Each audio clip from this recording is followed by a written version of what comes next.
Hello and what's up, guys? I hope we got a better audio now using this microphone.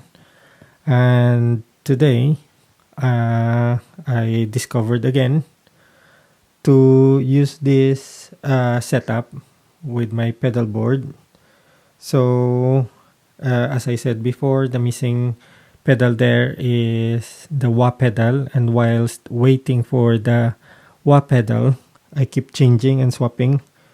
So what we got here now is the Behringer GDi21 as a stomp pedal. So I'm just gonna be adjusting the level. I think pretty much like the reverb still the same, the delay will be still the same, and I will focus on the Behringer and the Cuvave Odrive Blues. And then we're plugged into the Hotone Siva Boogie. And then headphones out, going to the mixer where the microphone as well as the guitar are plugged together, sent to the Behringer UCA222 audio interface, going to my iPad.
So that's it, guys. You've heard it, and I'm really impressed. I don't have a tube amp, but the way I'm hearing it on the monitor, there's a resemblance to a tube amp when you fiddle with the settings of the Behringer GDi21, and also with this cheap mini pedal, the Cuvave Odrive Blues. It's really nice. I think it just needs tweaking with the EQ, and I don't know how it will sound when we use a proper amp or with this Siva Boogie plugged into a speaker. I can't do it right now because it might be too loud and people are sleeping already. So I'm quite happy with this pedal board. I'm still waiting for my wah pedal. Such a shame a donor didn't sponsor me. But I bid on eBay and I won the bid. I got the Sonic Cake Vex Press. So it's a volume and wah pedal, 2-in-1. It's almost identical to the donor wah pedal. So that's it, and I'll keep you posted, guys, for more updates about this pedal board and for the gear that I've ordered. It's coming soon. So the wah pedal and an upgrade loaded pick guard for the Strat for this Nevada and Encore Strat combined. All right, so much for the talking, and if you're new to my channel, please subscribe. If you like what I'm doing, you can leave a comment, suggestions, and press that notification bell if you can, so that you keep posted with my updates, especially that I got this room now. I can make videos anytime I want. So yeah, see you again soon, guys. Bye for now. Cheers.